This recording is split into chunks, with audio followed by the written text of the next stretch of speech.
Olá, pessoas. Vamos começar um estudo sobre a isomeria. Vocês sabem que as abelhas elas vivem em colônias e que elas estão divididas em castas, e cada uma delas tem uma função. As abelhas operárias, zangões e a soberana queen bee, a abelha rainha. Os apicultores e estudiosos da área afirmam que não é difícil distinguir a abelha rainha das demais. E aí eles apresentam algumas dicas, né? A primeira, a abelha rainha quase sempre será a maior, apesar de que alguns zangões eles podem ter até o mesmo tamanho. Segunda dica, o corpo da abelha rainha é mais estreito que o de todas as outras abelhas. Terceira dica, todas as abelhas apresentam pequenas farpas nas laterais do seu ferrão. A abelha rainha apresenta um ferrão liso e sem farpas. Ou seja, são diferenças visuais. Mas e as abelhas? Como elas se reconhecem? Como elas sabem qual é a abelha rainha? E o que vocês ainda não se perguntaram? O que isso tem a ver com a química? Pois bem, vamos entender isso e muito mais. As abelhas elas usam uma sinalização química. Para que vocês entendam melhor, observem as fórmulas estruturais das seguintes moléculas, A e B. Elas apresentam a mesma fórmula molecular, mesma composição, C10H18O3. E a única diferença entre elas é estrutural.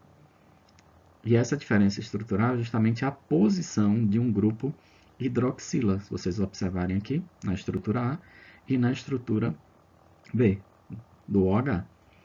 Para as abelhas, essa diferença é muito significativa, pois só a abelha rainha é capaz de produzir a molécula A, que faz parte do seu feromônio mandibular.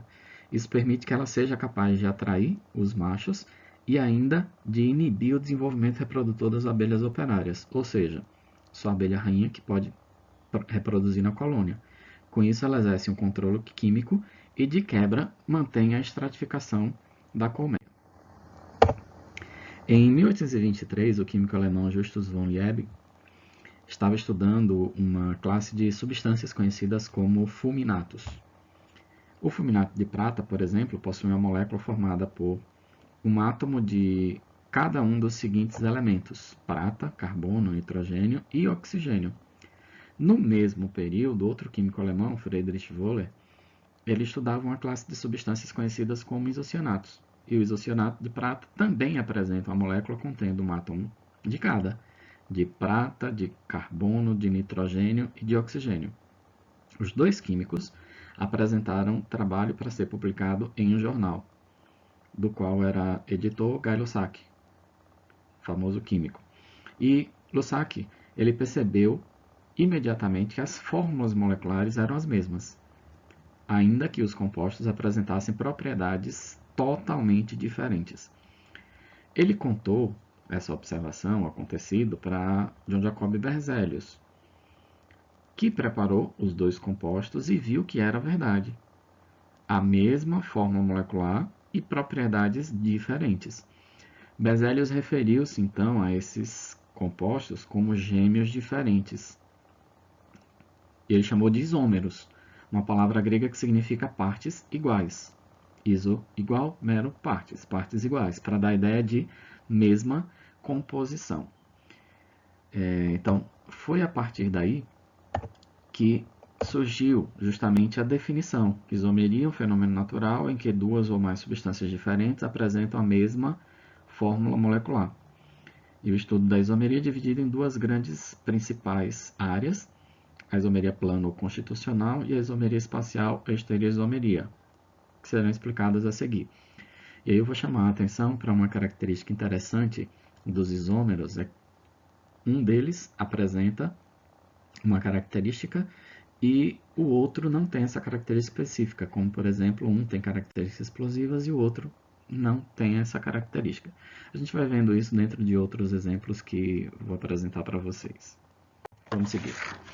Então, uma mesma fórmula molecular ela pode representar diversos compostos diferentes, como por exemplo, se a gente tem a fórmula molecular C4H10, ela vai ter duas fórmulas estruturais diferentes, dois isômeros. C5H12, três fórmulas estruturais diferentes, três isômeros, três substâncias com a mesma composição, mas com propriedades diferentes. C10H22, 75.000 isômeros. C20H42 é possível 366.319 isômeros compostos com fórmulas estruturais diferentes. Dentro da isomeria plana ou constitucional, que é aquela em que os compostos apresentam a mesma fórmula molecular, mas suas fórmulas estruturais planas são diferentes, ao todo são 5 casos de isomeria plana: função, cadeia, posição, metameria e tautomeria.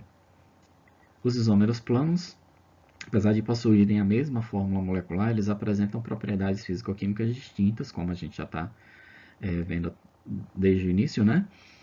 E podendo diferir tanto na reatividade, quanto no ponto de fusão, de ebulição, na densidade, na solubilidade em água, em outros. E isso facilita sobremodo a separação deles. Então vamos começar com a isomeria de função. Nesse tipo de isomeria, temos compostos de mesma fórmula molecular. Se vocês observarem aí, a gente tem C2H6O, tanto para o álcool como para o éter. Mas eles pertencem a funções diferentes. Por exemplo, o etanol é um tipo de álcool e o metoximetano, o éter metílico ou dimetílico, é um tipo de éter. Então, eles são isômeros de função porque apresentam funções químicas diferentes. Um é álcool, o outro é um éter. A isomeria de cadeia é o tipo de isomeria plana em que os compostos apresentam a mesma fórmula molecular, pertencem à mesma função química, mesmo porque se elas fossem diferentes, seriam isômeros funcionais. Mas as cadeias carbônicas, elas são diferentes. Então, a função é a mesma, mas as cadeias são diferentes. Por exemplo, o propeno, que é um hidrocarboneto, e o ciclopropano, que também é um hidrocarboneto, mesma função, eles são isômeros de cadeia porque apresentam, respectivamente, um cadeia aberta e o outro cadeia fechada. Ou eu poderia dizer que um tem cadeia insaturada e o outro tem cadeia normal, né? Ou saturada, desculpem, cadeia saturada. Então, a gente vai ter que sempre observar, né? Quando pertencerem à mesma função, olha para a cadeia. Cadeia aberta, fechada, normal, ramificada, saturada, insaturada, homogênea, heterogênea. Se eles diferirem na cadeia, então é o tipo de isomeria que existe entre eles. A isomeria de posição é o tipo de isomeria plana em que temos compostos de mesma fórmula molecular, mesma composição, a função química é a mesma e o tipo de cadeia carbônica também. Mas pelo menos um item, ou o grupo funcional, a ramificação, ou a insaturação, a ramificação, né, está em posições diferentes nas suas estruturas. Vamos pegar, por exemplo, aí o propanol 1 e o propanol 2. São dois álcoois, então pertencem à mesma função. A cadeia deles, o propanol 1 é de cadeia aberta, porque tem extremidades livres, é de cadeia normal, porque só tem carbonos primários e secundários, é de cadeia saturada, porque entre os carbonos só existem ligações simples, e é homogênea porque não tem um heteroátomo, um elemento diferente de carbono e hidrogênio entre carbonos. Tem o oxigênio, mas não está entre carbonos. O propanol 2, a gente já viu que é um álcool, né, pela hidroxila. A cadeia também é aberta, também é normal, também é saturada e também é homogênea. Então, a função e a cadeia é exatamente igual. O que está mudando aqui? Então, eles são isômeros de posição porque apresentam um grupo funcional hidroxila em diferentes posições na cadeia. Aqui a hidroxila está ligada ao primeiro carbono e na segunda estrutura a hidroxila está ligada no carbono central, ou seja, nas posições 1 e 2, respectivamente. Por isso que são isômeros de posição. A isomeria de compensação, também pode ser chamada de metameria, é um tipo especial de isomeria plana de posição, que envolve compostos de mesma fórmula molecular, cadeias carbônicas heterogêneas, e aí esse é o detalhe importante, cadeias carbônicas heterogêneas, especificamente, e funções químicas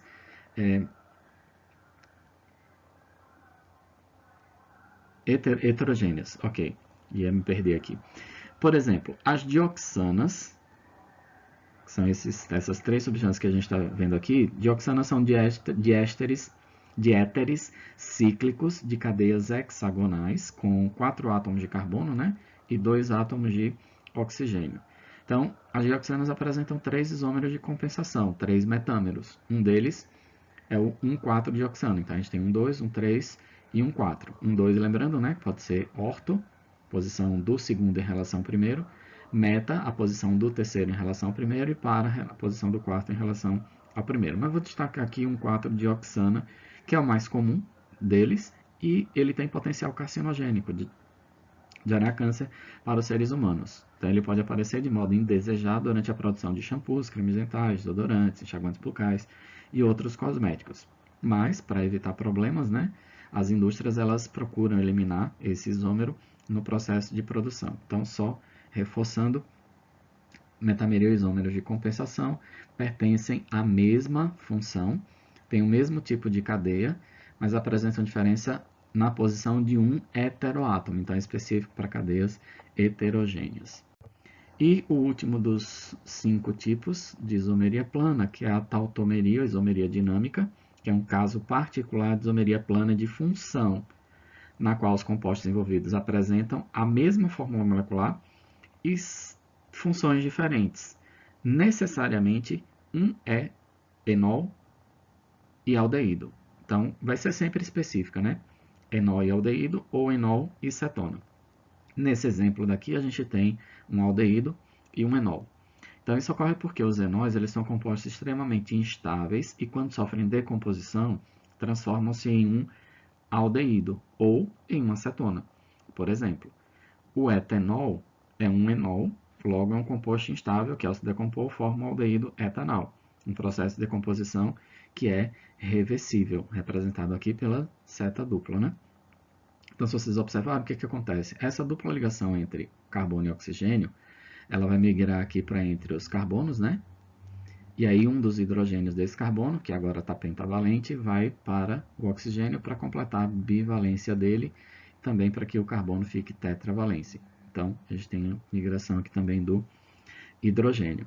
Então, a conversão do etanol em etenol. Enol, por quê? Carbono insaturado com hidroxila.